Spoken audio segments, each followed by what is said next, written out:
All right, today we're discussing Zoroastrianism, which is an ancient Persian religion, and it's based on the idea of dualism. So those will be our main themes today. I'm going to do my best with pronunciation, but obviously some things are going to come out better or worse, so just bear with me on that. And also keep in mind that a lot of these things, there's some historical debate about the truth and especially about the dates, so I'm going to try to give my best guess, but we want to start here, which is a classic map of the Aryan migration. And this starts with what people call the Scythians, and from them, a lot of their ancestors kind of migrate out from here. And if you were in this class before, you've already learned about the Indo-Aryans and how they moved down there. But the group we're going to talk about today split off from the Indo-Aryans up here around the Aral Sea, and they became the Indo-Iranians. And those are the group of people where the religion of Zoroastrianism began. And to talk about them, we need to talk about this group called the Magi, M-A-G-I, and the Magi were the spiritual leaders, the priests of the religion of both the Indo-Aryans and the Indo-Iranians, and that was a polytheistic religion, and they worked between the people and the gods. Similar to priests in Sumer or to Korean Mudang, they had political and cultural power within that cultural system. And one of them, or somebody who was born into them, was this man, Zarathustra, or sometimes called Zoroaster by the Greek. And he was born into a Magi family, possibly it might have been similar to a caste system. And he made a big change. He said he had a revelation from God and made a big change to that previous polytheistic system and made it into what we call a dualistic system, where there's one good God and one evil God.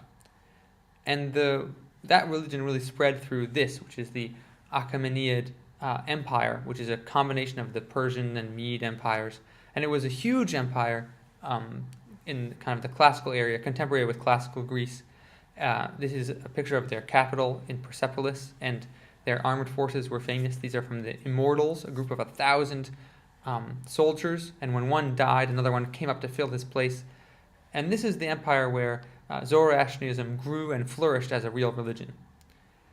And to get back a little bit, some of the details of what's going on there, you had, in that previous Indo-Iranian religion, you had all of these different gods, and you can see that some of them are disappearing, because what Zarathustra did was he said, those other gods that we had before, they're not so much gods as they are spirits. And the main gods, we have these two main gods, Ahura Mazda, who is the fire god over here, and Angra Mainyu, which is this evil god. I have this guy here. Angra Mainyu doesn't really look like that.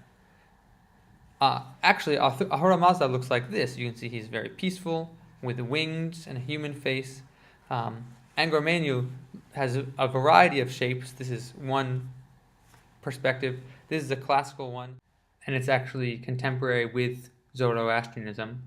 And this one is from the game Final Fantasy, so you can see that Angra Mainyu has a variety of forms. But the key thing is that these two gods, Ahura Mazda and Angra Mainyu, are in constant conflict and struggle with each other. And actually, we are also in constant struggle with the same forces of good and evil. That's what dualism is about. There's a good side to us and an evil side to us. And our personal choice actually affects the cosmic battle that Ahura Mazda and Angra Mainyu are going through. So if we choose the good side, we help support Ahura Mazda. If we choose the evil side, which of course we're not supposed to do, we help support Angra Mainyu. And so it's not just a cosmic struggle, but also a personal struggle. And this is especially important because when you die in Zoroastrianism, according to Zoroastrian belief, you will be judged. You have a personal judgment based on your life. And actually, this is a tower of silence, which is, you can look into that a little bit more. That's how Zoroastrians deal with their dead. But here you see that personal judgment. You have to cross this the Chinvit bridge, and if you've been good, you get across and you go to heaven. And if you've chosen the evil side, you fall down into the bowels of hell. If you've done Christianity, that might seem familiar to you. But that's not the only judgment in Zoroastrianism. Possibly the more important judgment is this one, which is the final judgment. And that's a time when the world will be judged. So it's called the Frashokereti, And in this time, a being called the Saoshant will rise up, and Saoshant is born from a virgin mother, gains power, and supports the forces of good against the forces of evil. And I have these symbols up because if you belong to or know about either of these belief systems, this is obviously Judaism and Christianity, you've heard stories somewhat like this before, and there are a lot of similarities between Zoroastrianism and these later belief systems, and that has led to some debate over what kind of influence did Zoroastrianism have or on these belief systems or get from these belief systems, and that's something that you'll have to kind of look into and make your own decisions about. But it seems to me that Zoroastrianism is older than them. But it's not just old, it's also current. Sometimes we might talk about Zoroastrianism as a dead religion.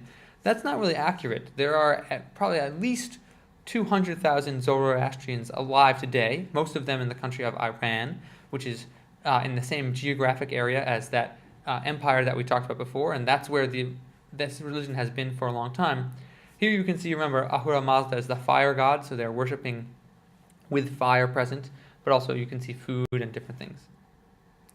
Well, thank you very much for listening to Zoroastrianism, our intro to Zoroastrianism, and we'll see you next time when we're talking about Judaism. Thank you.